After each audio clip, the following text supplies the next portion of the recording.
setelah data terkumpul,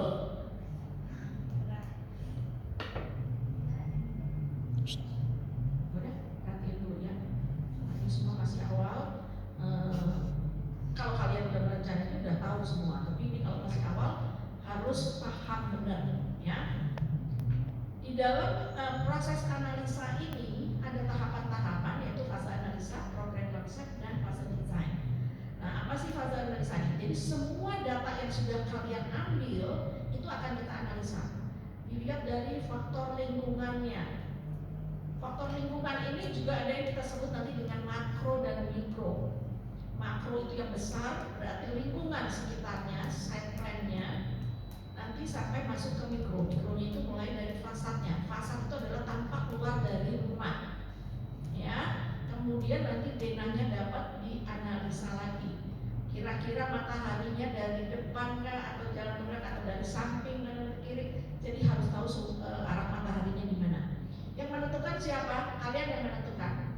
Karena yang kalian ambil adalah perumahan yang bebas kalian pilih. Biasanya kalau di dalam perumahan itu ada yang kotak-kotak tipe-tipe rumah gitu. Nah, kalian tinggal tunjuk, oh saya mau di pojokan kah, atau mau di tengah, atau mau yang di bagian bawah. Nah, bagian itu sehingga kita bisa tahu mataharinya nanti dari mana. Ya. Kemudian ini juga yang diperhatikan adalah data-datanya. Jadwal kegiatannya apa aja. Ini ada. Ya, kemudian kebutuhan ruangnya apa saja. Ini masih dianalisa, tahap analisa dari data yang ini. Kemudian kita mulai programming atau membuat programnya. Dari data-data yang sudah kita ini analisa, kemudian aktivitasnya apa, fasilitasnya apa, kebutuhannya apa di setiap ruang. Ya, misalnya kegiatannya tidur, berarti dia butuhnya apa? Tempat tidur. Butuh apa lagi? Ada meja samping. Butuh apa lagi? Mungkin nanti tambahannya pada perlunya, oh ada lampu duduk misalnya. Ada lagi kegiatannya adalah berpakaian, butuh apa? Lemari pakaian, gitu ya.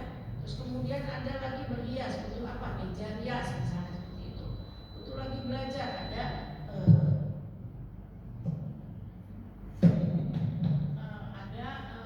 ruang belajarnya dan seterusnya. Itu yang kita sebut dengan programming, aktivitas fasilitasnya. Yang nanti hasilnya adalah dirangkum di dalam bentuk rekapitulasi. Ya, rekapitulasi adalah hasil perhitungan dari semua kegiatan. Nah, kemudian akan ada ruang-ruangnya sudah muncul sehingga akan kita buat matriks kedekatan ruang dan diagram bubble. Ini semua nanti kita akan berikan, ya. Tapi kalian paham dulu kenapa kita harus belajar itu.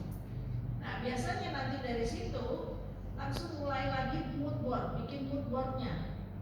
Bikin mood boardnya itu pengennya seperti apa sih? Oh, saya pengen zaman gila, yang tadi ada pengen modern, ada yang pengen klasik, misalnya seperti itu. Oke, dengan gaya yang dipilih, kalian harus menjelaskan kira-kira butuh apa. Elemen-elemen interiornya yang kayak gimana, warna yang sesuai dengan yang tadi itu kayak gimana, bentuknya itu gimana. Oh, kalau minimalis mungkin dia lebih simple. Kalau klasik mungkin ada ukurannya. Itu adalah bentuk dari bentuk. Begitu juga konsep furniture-nya. Dari program ini kita akan masuk studi desain. Sudah mulai. Kita kira nanti dari aktivitas, dari rekapitulasi kita akan bikin zoning dan grouping. Zoning nanti kita akan jelaskan bagaimana membuat zoning. Kemudian dari di sini biasanya ada 3 alternatif. Kemudian bagaimana membuat grouping ditambah sirkulasi. Grouping itu adalah kebutuhan ruangnya apa saja. Kemudian mulai studi layout. Nah, di sini nanti akan ada eksplorasi. Biasanya untuk ini harus disediakan di A3 itu ada studi pola lantai untuk rumah tinggal seperti apa, langit-langitnya seperti apa, bentukannya di sini. Ya. Nah, ini adalah proses analisis. Nah, setelah bikin semua ini ada di A3. Ya, proses dan analisa ini ada di A3. Kemudian yang hasil akhirnya adalah output. Output itu apa? Memindahkan data-data ini ke gambar. Oke. Yang kemarin yang mungkin udah ada foto-foto ya, gambar kerja dan segala macam. Nah, itu adalah outputnya. Ini yang akan kita nilai dan semuanya ini. Jadi outputnya itu ada keputusan desain. Nah, di sini di tengah-tengah ini setelah membuat ini nanti kita udah mulai di sini UTS, ujian tengah semester. Di sini sudah ada studi layout, berarti sudah ada rumahnya pengen Kemudian di sini ada outputnya. Di sini adalah laporan proses K3 yang ini sudah selesai. Kemudian gambar-gambar kerjanya tadi yang ada gambar kerja dan gambar presentasi. Ya, kemudian ada market, ada board presentation. Jelas? Jelas ya. Ini satu semester adalah seperti ini. Ya, yang tertuang di skema pemikiran ini adalah di dalam A3 dan yang gambar portfolio tadi. Nah, di dalam file 1 itu, yang di dalam yang A3 itu apa aja isinya? Ada mengenai pengertian mengenai rumah tinggal, lengkap dengan referensi, maksudnya sumbernya ada. Ya, bukan hanya sekedar oh ya rumah tinggal ini, tapi ada pengertian yang biasanya kalau kalian cari itu adalah pengertian rumah tinggal, ada masukkan sumbernya. Ya, kemudian nanti kita akan bicara data penghuni, data ayah, data ibu, data anak dua. Ya, itu data penghuni. Umurnya berapa, usianya berapa, hobinya apa, warnanya, kesukaannya apa, misalnya apakah kegiatannya kerja, apakah kuliah dan seterusnya. Ya.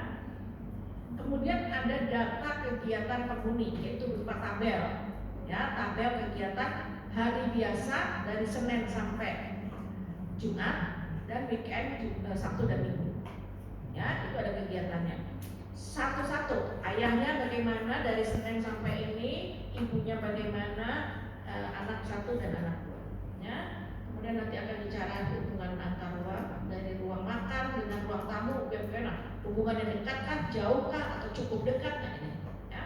Kemudian ini struktur organisasi ruang, bentuknya diagram bubble, kemudian aktivitas fasilitas yang tadi nanti akan kita ini kan. Nah, yang penting ini adalah kalau isinya ada sebanyak ini, ya. Isinya ada rekapitulasi zoning 3 alternatif dengan analisanya dibuat dalam skala 1:20.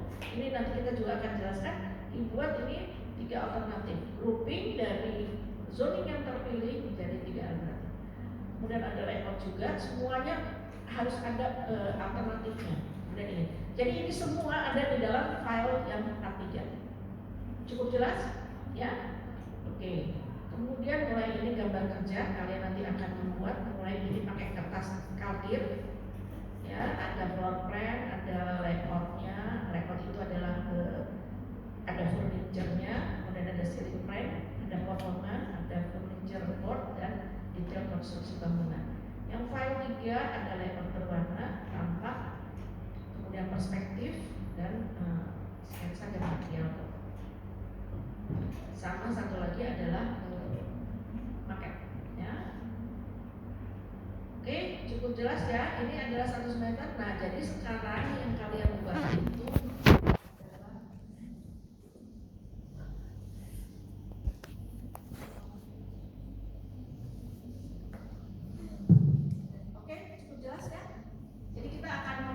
sudah harus mulai bikin pengertian ini.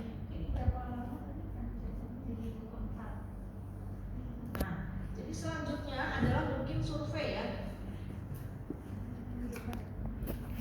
Survei kalian sudah mulai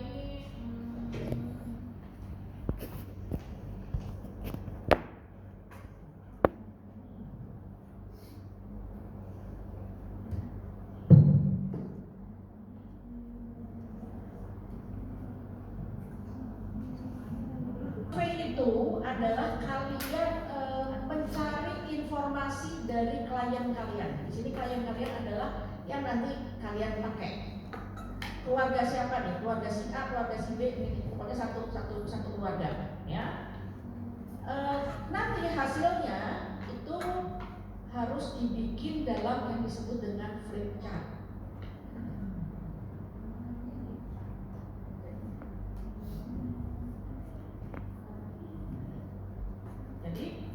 Apa sih isinya ini? Flip chart ini dilengkapi dengan foto. Jadi kalian pada saat survei kalian dan